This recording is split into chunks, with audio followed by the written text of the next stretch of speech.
Hi folks, I'm Jem, the Crazy Pigeon Lady, and it's my mission to entertain, educate and inspire people with all things pigeon and dove. Welcome back to another one of my Pigeocation videos, which this month I'm making in the month of November, the month of Remembrance, and the topic today will be war pigeons. And I'm going to be specifically talking about rock pigeons, domesticated rock pigeons, the species Columba livia, the ancestor of all racing pigeons and domesticated pigeons, feral pigeons that we see in our towns and cities, and specifically their use as messengers.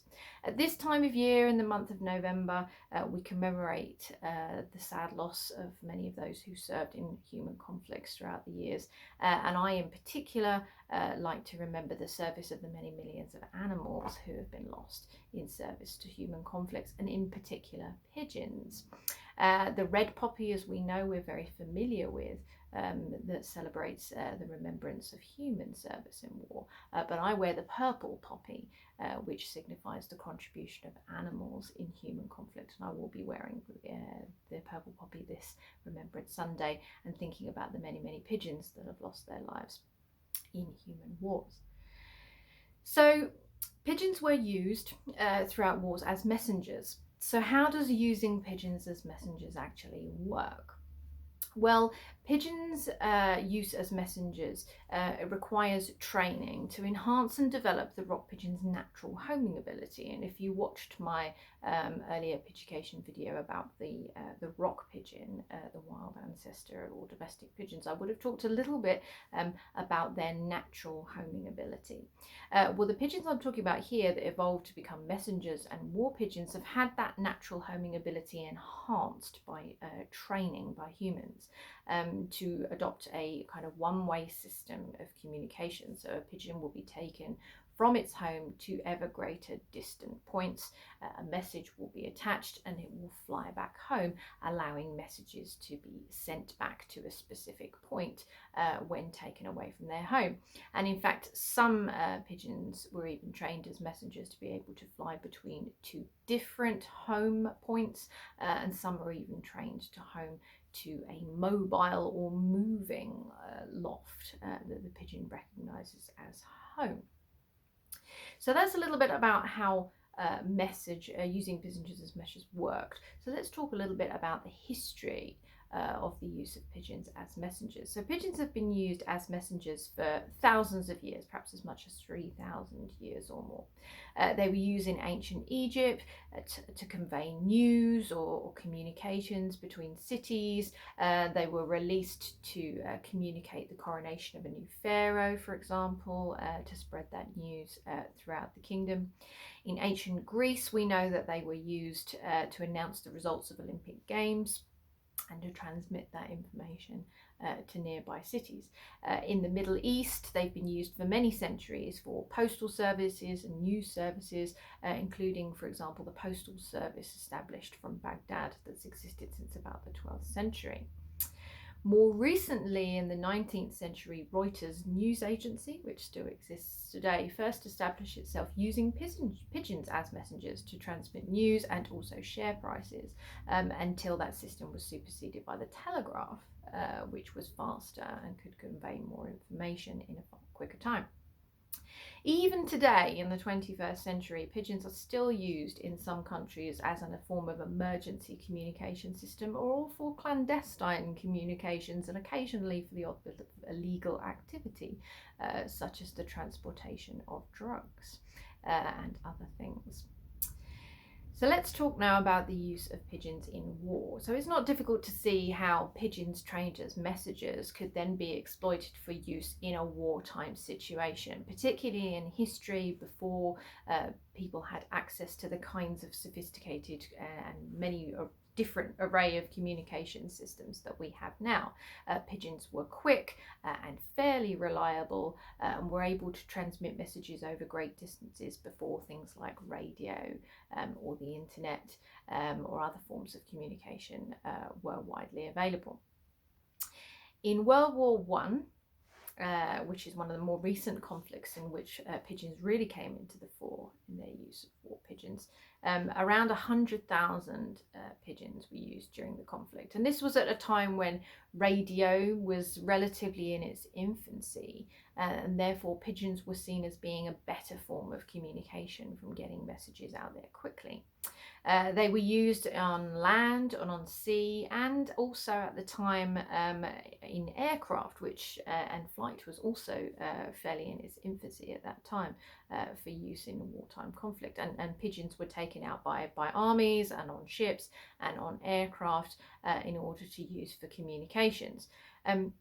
War pigeons and messenger pigeons were very, very valuable, of course, because of the role that they played in making these communications. And certainly in Britain, laws were put in place to make it illegal to shoot pigeons in case one of these pigeons accidentally got shot and therefore the message got lost. And certainly if you lived in a territory that was occupied by enemy forces, it would most likely have been a crime to be in possession of a pigeon.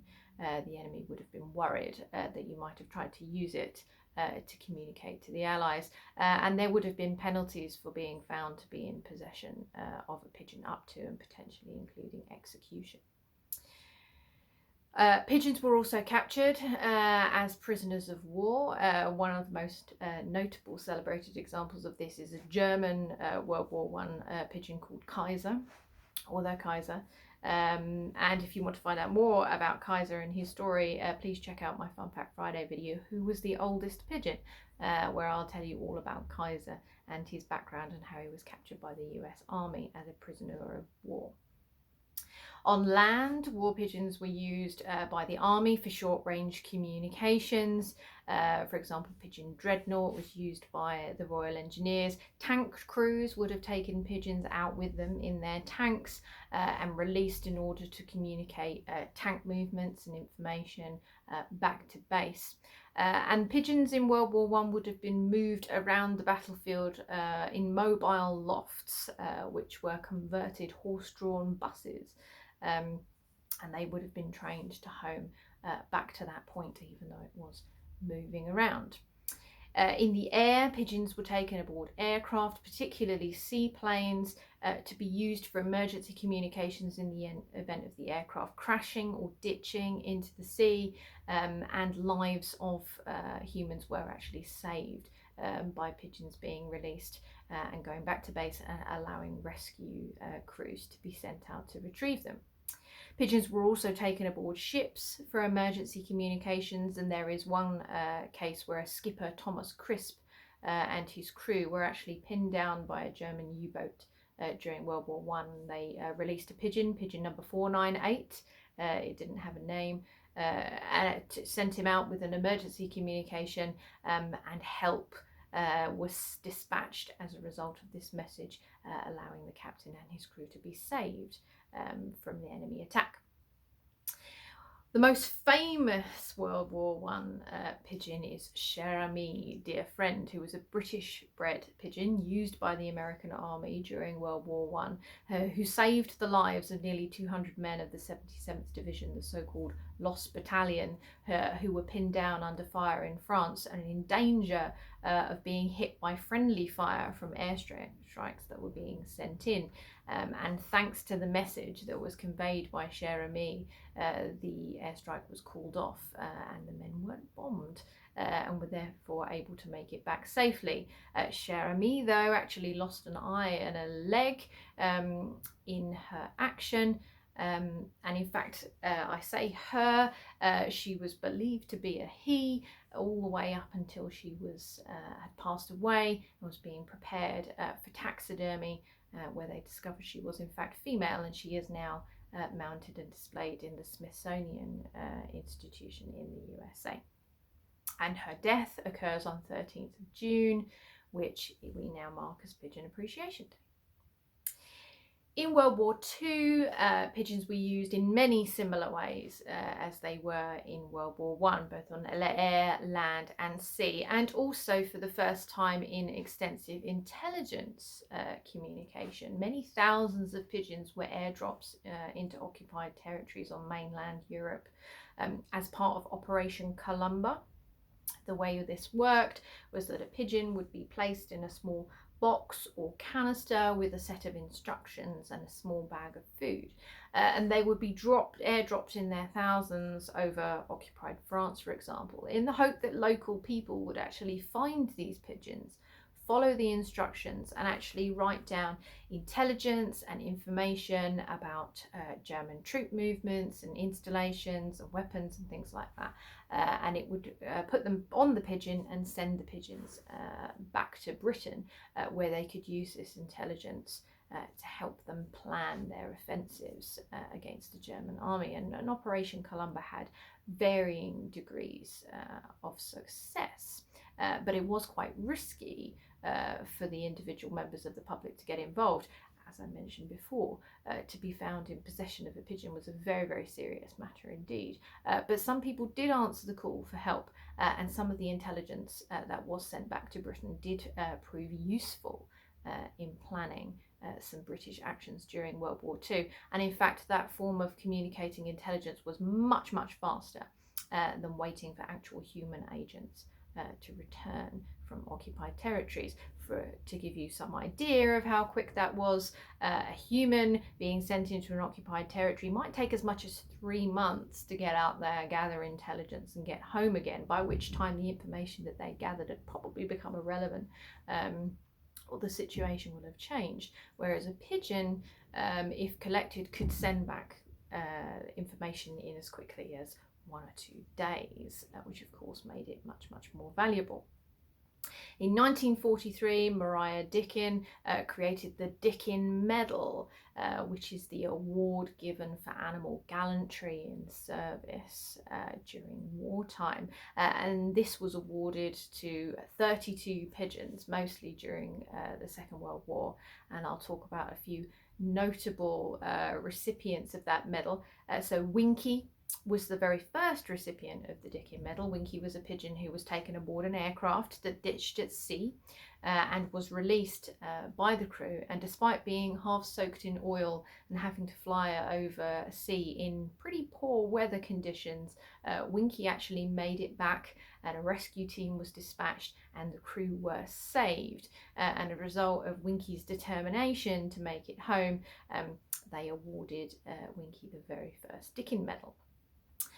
Paddy was an Irish bird, fast endurance flyer whose secret weapon was his wife, and the fancier who sold Paddy to the British Army insisted that they take Paddy's wife too, because it gave him that extra little bit of motivation to get home as quickly as he could.